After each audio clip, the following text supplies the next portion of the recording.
Hey guys, and welcome to the podcast today. I'm really delighted about today's guest, Spencer Dennis, and he is an entrepreneur in every sense of the word. He's the founder of CoachNow. He's been in startups. He's been acquired twice. He's written books. He's talked about unicorns, and he's also a golf aficionado. So I'm really happy to have him on Sure. to share with the audience. So Spencer, welcome. Yeah, thank you. Yeah, we'll dig into the unicorn part in a minute. Yeah, for sure. It's probably not what people are expecting. Yeah, briefly introduce yourself, and I'm excited to dive into the fireside. Yeah, I think the best way to get to know me really quickly. Once upon a time, I used to play golf professionally, and then Wow. through injuries, wasn't able to play any longer. Got into coaching, and when I was coaching, I worked at high performance junior academies. So we had kids that would train with us all year round and live with us. As it's a very kind of intense universe. After leaving there, I worked with tour pros and college players. So very much this high performance coach. Wow. And in doing all of that, collaboration was a big deal because when you work with pro athletes, they have mental trainers, fitness trainers, sports agents, they got a whole bunch of people in their world, and you need to keep everybody in sync. And so this would have been about 2011, 12 in that area. The iPad had just become a thing where it had a camera on it. And so coaches like me no longer had to burn CDs and hand them to people that they never watched anyway. But with that cool invention of the iPad and the camera there, if I was coaching you, Christopher, it would be 20 or 30 emails I'd have to send you because I couldn't attach all the files to one email. And that just had a light bulb moment for me where I was burning out, stressing out, and thought, man, if I could figure out how to collaborate and share all this information with my athletes, then life would be pretty good. Because I was coaching 40 plus hours a week and then emailing, YouTubing, and a bunch of other things 30 or 40 hours a week. It was actually a pretty serious nightmare. So a couple of buddies of mine and I got together, built out some technology, raised some early capital from my golf students, of all people, and then got some customers eventually. And this is the very quick version now, raised some venture capital, got acquired for the first time in 2017. And that combined company got acquired again in 2024. CoachNow, the product that we built, number one app in the world and the coaching space, covers 80 sports, 140 countries. And so I exited about 6 months ago after that long ride. Yeah. Really fascinating story. And I think today's fireside is going to be just a journey of just lessons. And Sure. and I know your book is, we'll talk about the book because you're promoting it right now. So one thing is talk about is just this idea of if you had to rebuild from or start from scratch and no network, no capital, how do you go from 0 to 1? Like a lot of startup founders, that's what they're wanting to do and struggling to get. Yeah. So since leaving CoachNow, I did write the book, but really what I'm doing now is coaching and consulting other startup companies. So I'm very much in the weeds of this exact question all of the time. And so the way that I would answer it is a little bit indirect, but I think it's an important one in the sense to say, whatever you're building, it needs to be solving a problem that you have intimate experience with. So you need to be user number one. A lot of entrepreneurs try to solve problems because they think it's a good idea. They're trying to almost create a problem, or sorry, they're trying to create a solution for a problem that doesn't even exist. So whatever you're doing, solve it for you first because you know it better than anybody. And then from there, you'll likely find a lot of people that are like you.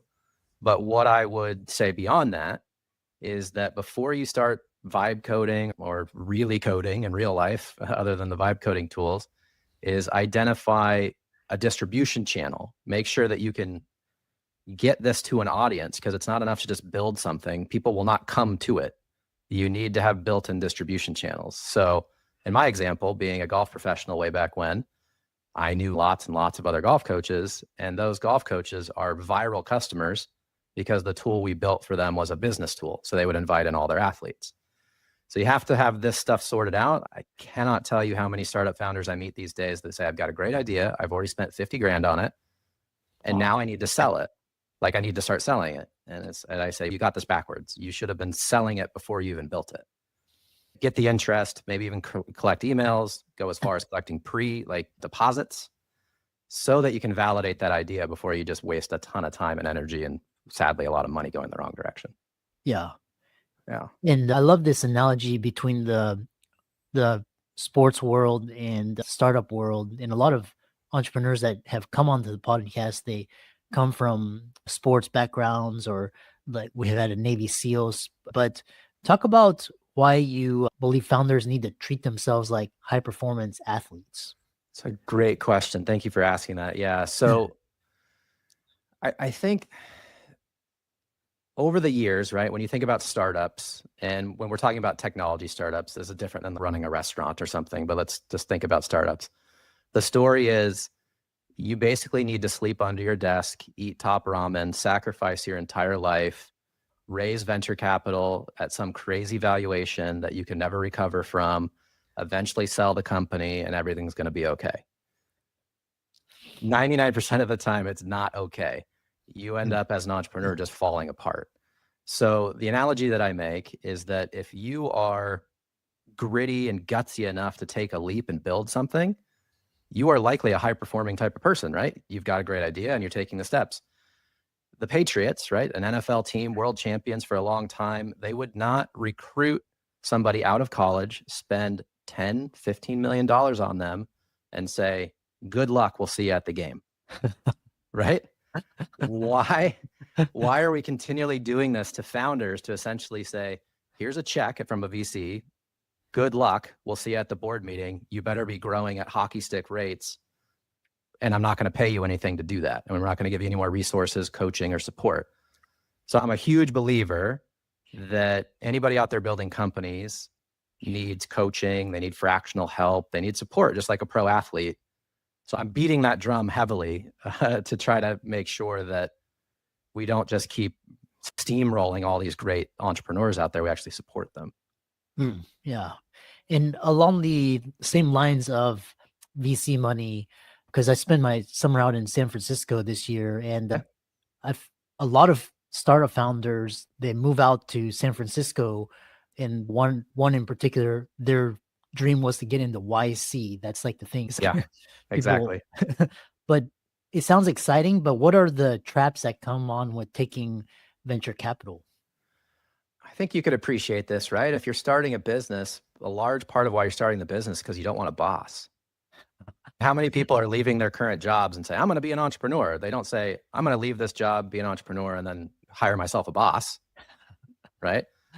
So the first thing that people don't realize is when you take on outside capital, institutional or otherwise, you now have a boss, right? They gave you a bunch of money, they've got a lot of opinions, and they want to see you at the next meeting to talk about all their opinions. So money does not come without strings, right? So money from a venture capital list or any sort of investment does have its place, and it's great, but far too many entrepreneurs, startup folks, founders are using investment as permission, in the sense like, once I raise money, then I'll be able to do the thing I want to do. We're in 2025, the world is different. All the things I said previously about being user number one, validating your distribution, now you have vibe coding and other ways to get an MVP spun out. You need to get on equal footing with the investors as quickly as possible, which means you need to be generating revenue as a business. The best way to validate your business is by having paying customers, so that when you do take on capital, if you do, it's fueling the fire, right? It's feeding the machine that's already working instead of just getting you off the ground. Because if it's just getting you off the ground, no VC is going to invest unless they take 30 to 40% of your company in that first round. So now you take on a few more bucks down the road because you're on the investment treadmill.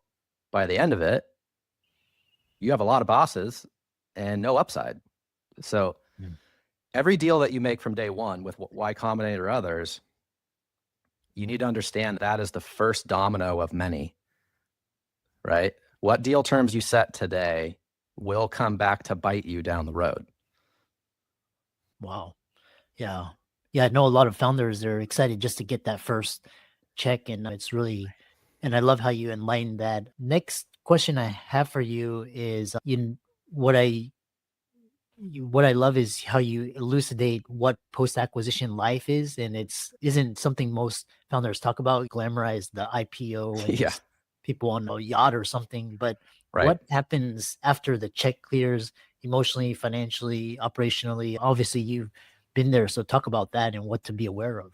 Totally. Yeah. So I've been through my own experiences. I've talked to dozens and dozens of founders of all different shapes and sizes, let's say.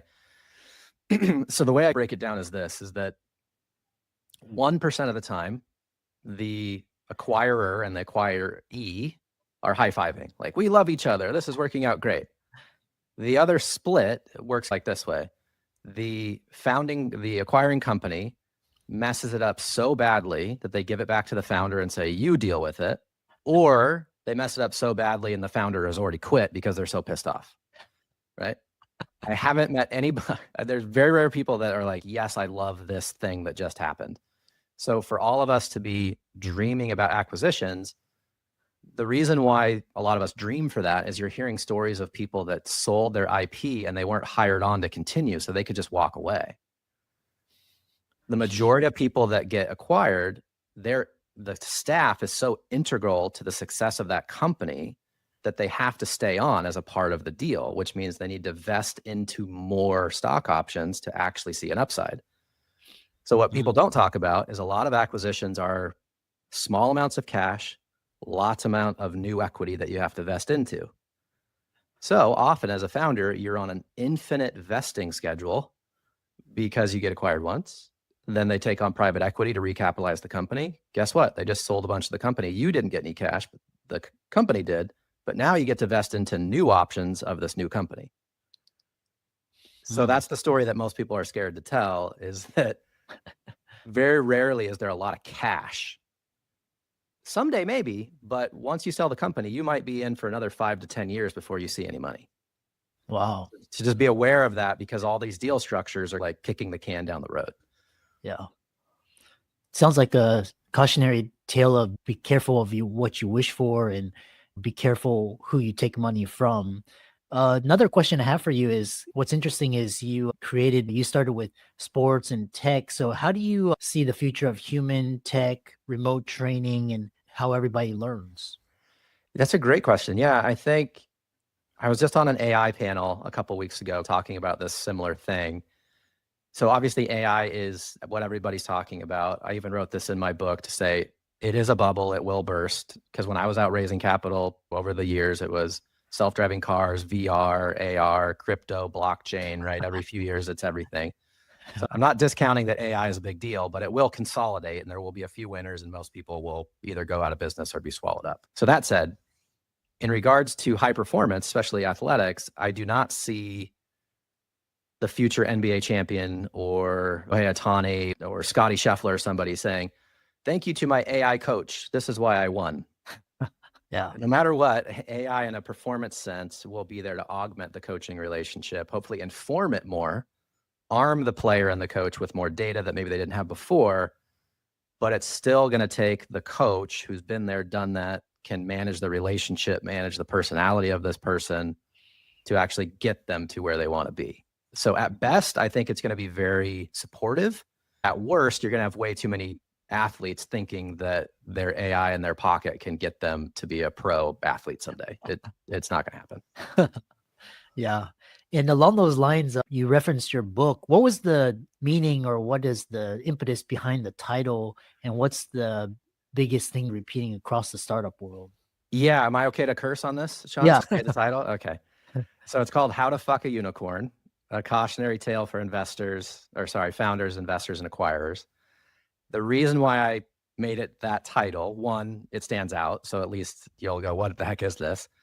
And two, the story really is over the 13 years when we came up with this idea of inserting technology into the learning environment, the non-K through 12. So whether it be music, dance, golf, medical, anything, you could use technology to make that relationship better. It really was a $1 billion idea. We raised capital on this $1 billion dream that we had. But what happened is the more investment we got, the smaller the opportunity got. One, just because like my share of the company was smaller, fair, but really the vision got smaller because they were like, you got to pick a lane. You got to go here, you got to go here, you got to go here. And then when we got acquired, then it was like, we're going to go from sports to focusing just on golf. It's okay. That's a nice business, but it's not a $1 billion business. So it tells the story of just because you had something here, the unicorn really didn't fly. It got beat up. It got fucked, so to speak, by myself and a lot of other people along the way. So the cautionary piece of this is that if you have a great world-changing idea, make sure that you're surrounding yourself with the right people, the right capital, everything, so that you as the visionary can keep that vision. It's really easy to get it taken away from you by people that you think know more than you, have more experience than you, when oftentimes the founder, if they can hold that vision, then everything is going to be okay, but it's hard to hold it. Yeah. It reminds me of, because I've studied Uber, and there was this Travis Kalanick, very famous. And after he got ousted, and a lot of founders, they lose their confidence. How do you suggest founders get their confidence back, and what is the cause of that? That's another good question. Yeah. So confidence was a struggle for me for sure. And I think you have this imposter syndrome a lot, especially if you're a non-technical founder like I was. I couldn't lay the code. I just had the idea. And then I start meeting a bunch of fancy people at all these meetings. I go to an investment conference with Tim Draper, and he's hanging out with Will.i.am, and there's all these fancy people, and I'm just some old golf pro, right? Man, I don't belong here. So when we raised our first round of institutional money, the biggest mistake that I made, this domino, because I'm a coach, I'm maybe a little bit too humble, or at least I was back then, to say I'm the guy. So I went to the investor and said, I don't think I'm the right fit as CEO. I think we need to bring in a real pro, a seasoned guy, right? That was the domino that kicked off all sorts of crazy and hard times because I lost that confidence. So to quickly answer your question, what I wished I would have had back then was the clarity to know that you can hire coaches, you can hire consultants, you can hire fractional help to fill in the gaps. I just thought I needed to have all the answers. In reality, I didn't. I was plenty qualified to be the CEO, but I didn't love board decks. I didn't love tracking every single KPI. I didn't love managing the balance sheet. But there's plenty of people that love that stuff. I should have just hired that person, and then I would have been fine. But even the investment team around me didn't say that, which was, I think, really telling of the people I surrounded myself with. They should have said, whoa, chill out. What you really need is XYZ. And so I would say to any founders out there that are struggling, it's okay to learn on the job. Hopefully that learning can be a way to maintain and scale confidence, and then surround yourself with people that fill in the gaps, because you're not going to know everything, but you got to land in your own genius and surround yourself with other people. Yeah. And along those same lines, you mentioned imposter syndrome. How do you reconcile the fact that a founder self-doubts is like whether he or she got lucky versus they're actually a true entrepreneur? Like Elon Musk, he's founded multiple. And how do you reconcile those doubts? I think partly why I ended up writing this book and sharing a bit more maybe than most would about my own faults and challenges that I self-induced, but also sharing what other people did. I think you look at Elon, and I got to imagine that there's a lot more failures in there that we're not hearing about. We often just celebrate the wins and we ignore all the other failures. And he's had a lot of public failures as well that we all know, but we just gloss over it because of all the other stuff. Yeah. So I think anybody that's out there that you're idolizing as an entrepreneur, a Steve Jobs type, let's say, it's important that you look at all the failures, but it's also important that you look at who they are as a person. Do you actually want to be that person? Do you want to have a bunch of kids you never see? Do you want to have 6 divorces? I don't. So I think it's important to set a North Star and have people that you look up to. But if you're measuring based only on their business success, I think you're really missing the whole picture. And so it's easy as a dad of 3, as I am, I have young children, one with special needs, to go, oh man, I should be accomplishing so much more. Why aren't I doing better in XYZ? And it's because I'm at home taking care of my kids. I drive them an hour and a half to school every day. I'm not waking up at all hours of the night just working. So from a founder standpoint, look at what you really want for your goals for your entire life, not just your business goals. And I'd say maybe the other thing is try, and this is very difficult, try not to attach your personal self-worth to how the business is doing. You know what I mean? Yeah. Because that'll drag you down real quick. Yeah. So well said. And what a fantastic way to end the conversation. How can people connect with you, follow you, check out your book? That's So the book's on Amazon. It's an easy title to remember. I'll say it one more time, just the short version, but How to Fuck a Unicorn. You can't miss it. It's right there. The title and the picture is very like in your face. You'll see it. And then LinkedIn's probably the best place to connect with me. And I would encourage anybody, if you enjoyed this conversation, please reach out. That's just Spencer Dennis on LinkedIn. If you're watching this, you'll see a picture of a dude with a gray beard, so you'll find me. And I appreciate you taking the time to give me a chance to share some stuff. Yeah, I really enjoyed this conversation, and I love the kind of the storyline, and I encourage all the listeners to check out Spencer's book. It'll be in the show notes, and thanks so much for coming on. Christopher, thanks for taking the time, man. I appreciate you.